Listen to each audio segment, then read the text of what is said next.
Dr. Watson, would you kindly close the door behind you so that we can limit the price of your carelessness to merely hours of work rather than days? My apologies, Mr. Holmes. I found myself rather taken aback. I saw tidier houses in war-torn Afghanistan. Are those my surgical needles? I ran out of tacks and the matter required immediate attention. Was that my supper? Plainly not, for I was the one who ate it. I set it aside for this evening. And for that I am grateful. Is that my bed? Watson, since you've proven yourself a master of observation, might I ask you to apply your skills to a more pertinent question? Namely, the whereabouts of today's newspapers. They are the key to everything. The newsboy is usually reliable. Medically speaking, I often find that the key to everything is good sleep. In a bed. Your papers are here, on the table.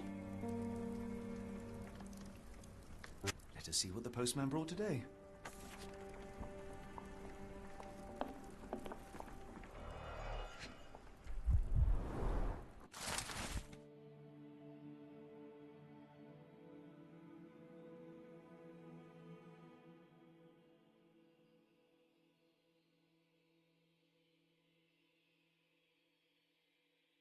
Local gossip, all of it uninteresting. Your order from Barnes' bookshop has arrived, Doctor. Barnes insists on delivering the books to our door, even though we could easily walk to his shop. That's good service.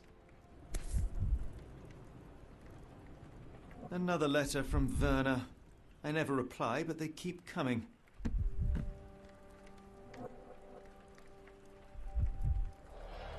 I don't see the Strand. Where is it? Pardon me? I am on the precipice of uncovering a pattern of crime across London spanning many months and involving many men. The missing paper cannot be a coincidence. That's preposterous. My dear fellow, life is infinitely stranger than anything which the mind of man can invent. Well, life used your newspaper to wipe its posterior, so after that unpleasant discovery this morning, I disposed of it. But in lieu of the Strand, perhaps I can deliver you something equally tantalizing. I have just returned from a patient of mine, Captain Stemwick, who... No, that will not do. Grab your coat, Dr. Watson. Let us hope nobody has collected the dustbin.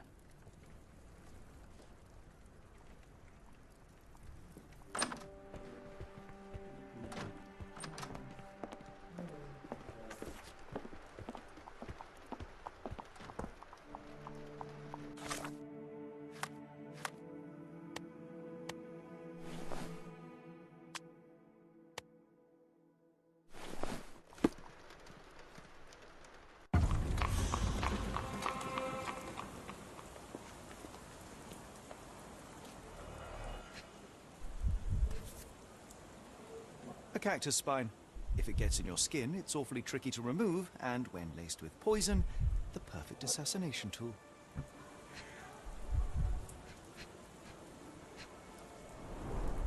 You were mistaken, Dr. Watson. The paper was indeed dirtied, but not how you implied. It's potting soil. See, Watson? The conspiracy is real. Someone tried to poison me. Poison? You? That's madness. Get the Strand! Get your copy of the Strand here! Sorry, Mr. Holmes. I just sold my last paper. Blast. Then why are you still here? Boss pays by the hour. No sense in returning early. Any breaking news today? The dog accident. It's the talk of the town. Yes. Besides the tripe on the front page, anything about burglaries? I'm not sure, sir. You're a bright child. I presume you see everything that goes on around here? Nothing gets past me, mister. Then tell me, did you notice anyone suspicious at my door this morning?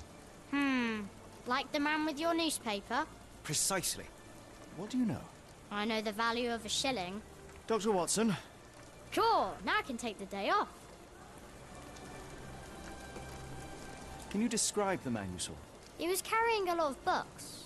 Up to his chin they were. Ever heard of a well-read assassin? Looks can deceive. Hence the appeal of disguises. Which way did he go? Not sure. I was distracted by customers. Sorry. Did you see what he was up to? Nah, not really. I saw him approaching your house, but I had a customer. Then there was a loud bang. I ducked down. Not because I was scared, because I wasn't. I had to protect the merchandise. and all I could see was him kneeling at your door. All right. You earned your shilling. That'll be all. Thanks, Mr. Holmes. Maybe I could be your eyes and ears, if you have more shillings.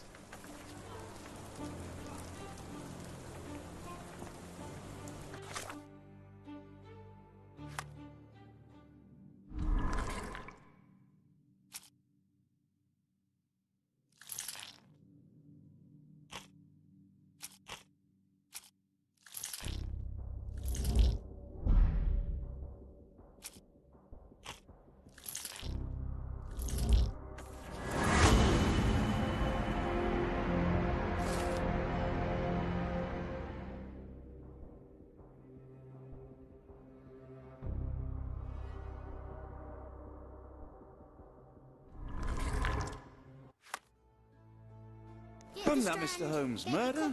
Yes, Barnes has his quirks, but he also has his scruples. Not every pawn knows it's part of a game.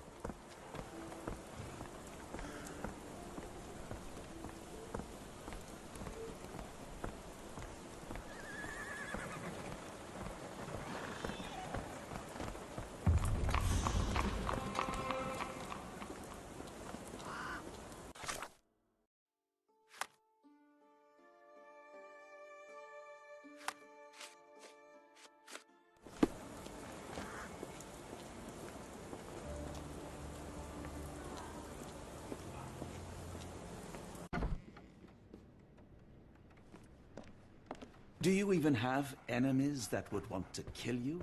Okay, perhaps from Cordona.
Mr. Barnes, a word.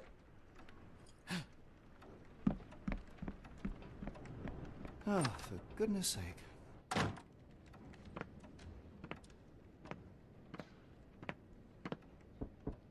Who goes there? Sherlock Holmes. Now will you please... Mr. Holmes.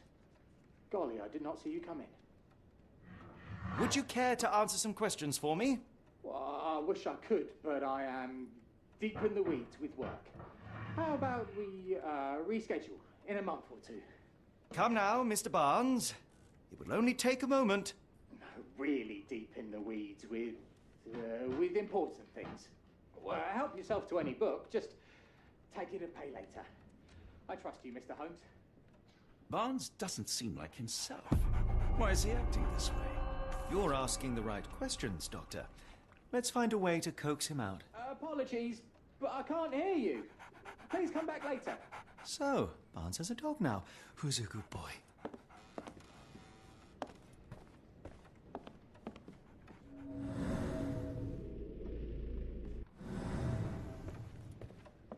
I could hardly imagine anything more macabre.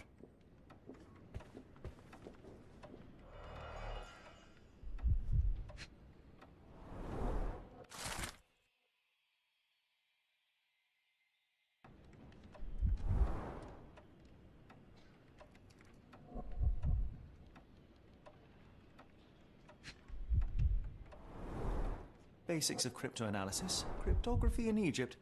It appears Barnes has an interesting hobby.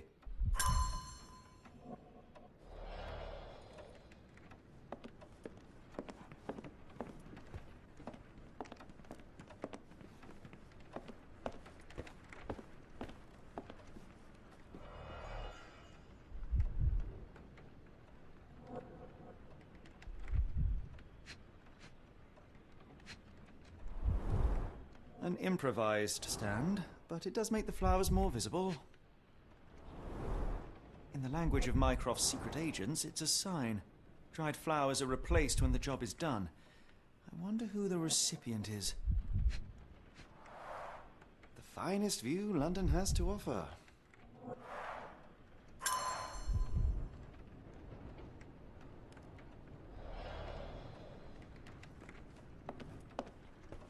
Barnes has always been a little odd, but this is uncharacteristic even for him. The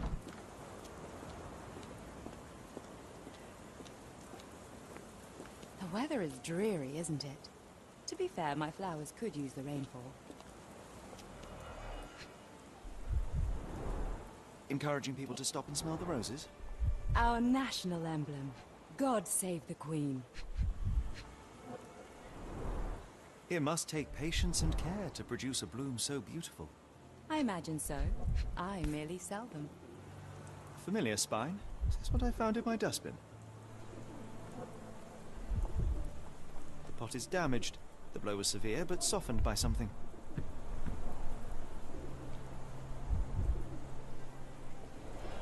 Anything tickle your fancy, Mr. Holmes?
Mrs. Fleming, you look particularly lovely today. Is there a reason? Does a woman need a reason to look or feel beautiful? No, but your distant look suggests you seek one man's gaze in particular. Who told you that? Nobody. Merely a keen eye and some simple deduction. Well, I'll kindly ask you to keep your keen eye to yourself, Mr. Holmes.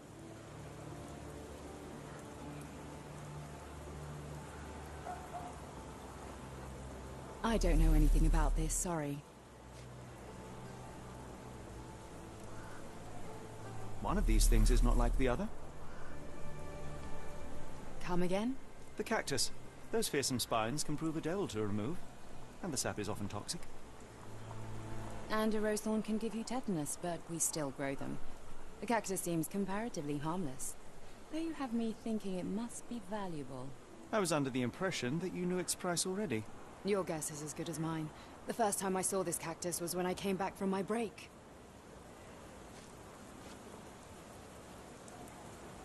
Are you sure you're asking the right person? I'm just a flower seller.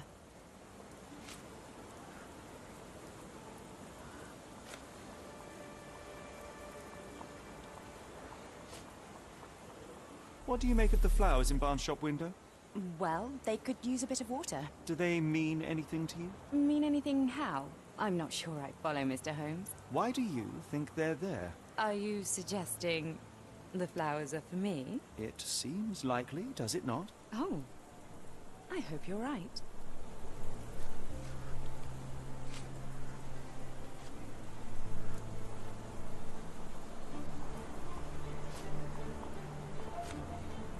Are you familiar with Mr. Barnes? Yes. No, not really. Well, in a way. What on earth does that mean? I know who he is, of course, but we haven't shared much more than a look. A look? Yes. Each morning I go for a walk in the park with my dog, and most days I spot Mr. Barnes there with his new puppy, so we see each other Actually, we once met briefly while our dogs played. He was quiet and seemed unsteady as he approached. But since then, we've never spoken. I often see him staring through the shop window. Sometimes I wonder what he thinks about that would etch such longing onto his face. I should have worn something warmer. People don't tend to come out for flowers when it rains. Perhaps I should try selling door to door.